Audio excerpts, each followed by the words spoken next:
ప్రస్తుతం టాలీవుడ్‌లో మంచి స్వింగ్‌లో ఉన్న డైరెక్టర్లలో రాజమౌళి తర్వాత అనిల్ రావిపూడి. అయితే రాజమౌళికి, అనిల్ రావిపూడికి మధ్య చాలా వ్యత్యాసం కూడా ఉంది.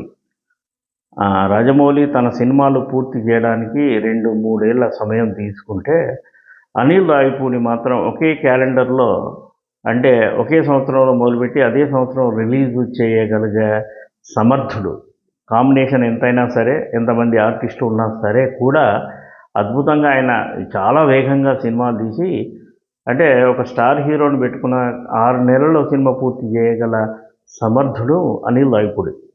ఇటీవలే వచ్చి విజయం సాధించిన మనం సంక్రాంతికి వస్తున్నాం సినిమా చూస్తే అందులో స్క్రీన్ నిండా ఆర్టిస్టులు కనబడతారు.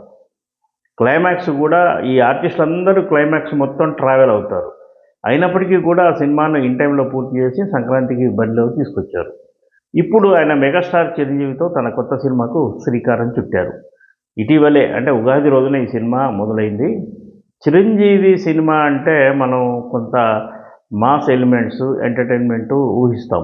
మరి ఇక్కడ అనిల్ రావిపూడి మాత్రం ఒక మాస్ ఎలిమెంట్స్ కొంత తక్కువున్నా ఎంటర్టైన్మెంట్ ఎక్కువ. మరి చిరంజీవిని ఈ సినిమాలో ఎంటర్టైన్మెంట్‌గానే అంటే గతంలో వచ్చిన 'బావగారు బాగున్నారా', 'ఘరానా మొగుడు' తరహాలో ఈ సినిమాను ఆయన ఆవిష్కరిస్తారని ఒక ఇన్సైడ్ టాక్.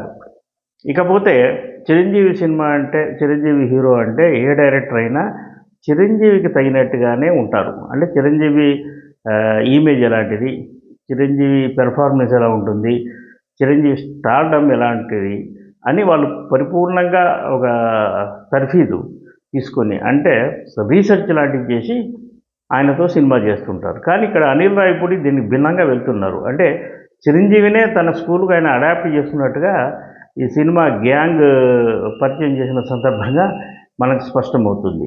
ఈ సినిమాలో టెక్నీషియన్లు ఎవరెవరు అనేది మనకు పరిచయం చేసిన తీరులోనే ఈ ప్రొడక్ట్ మొత్తం అంటే చిరంజీవితో సహా అనిల్ రావిపూడి కంట్రోల్‌లోకి వెళ్ళినట్టుగా మనకు స్పష్టమవుతుంది. సహజంగా టెక్నీషియన్ల లిస్టు ఇచ్చేసి పేర్లు చెప్పేసి వదిలేస్తారు. అలా కాకుండా చిరంజీవికి సంబంధించిన డైలాగులు వాళ్ళతో పలికిస్తూనే చిరంజీవితోనే వాళ్ళను మీడియాకు ఇంట్రడ్యూస్ చేయడం, ప్రజలకు ఇంట్రడ్యూస్ చేయడం జరిగింది. అంటే ఇది అనిల్ రావిపూడి తరహా అన్నది మనకు స్పష్టమవుతుంది. పైగా చివర్లో ఆయన కనపడుతూ రఫాడిద్దాం అంటే సంక్రాంతికి రఫాడిద్దాం. బహుశా సినిమాకు టైటిల్ కూడా అదే అయ్యే అవకాశాలు కూడా ఉన్నాయి. పైగా చిరంజీవి పాపులర్ డైలాగ్. చిరంజీవి సైతం కొత్త దర్శకులతో పనిచేస్తున్నప్పుడు తన ఇమేజ్‌ను కొంత పక్కన పెట్టేసి వాళ్లకు సరెండర్ అవుతున్నట్టుగా మనకు తెలుస్తుంది. అలా చేయడం సబబు కూడా అంటే నేటి తరం జనరేషను అభిమానులకు సినిమాలు నచ్చాలంటే ఈ ట్రెండ్‌లో తీసే డైరెక్టర్లతో కలివిడిగా పనిచేయాలి. లేదంటే చిరంజీవి లాంటి పెద్ద హీరోతోని కొత్త డైరెక్టర్లు లేదా వర్ధమాన డైరెక్టర్లు డైరెక్ట్ చేయడానికి చాలా ఇబ్బంది పడతారు.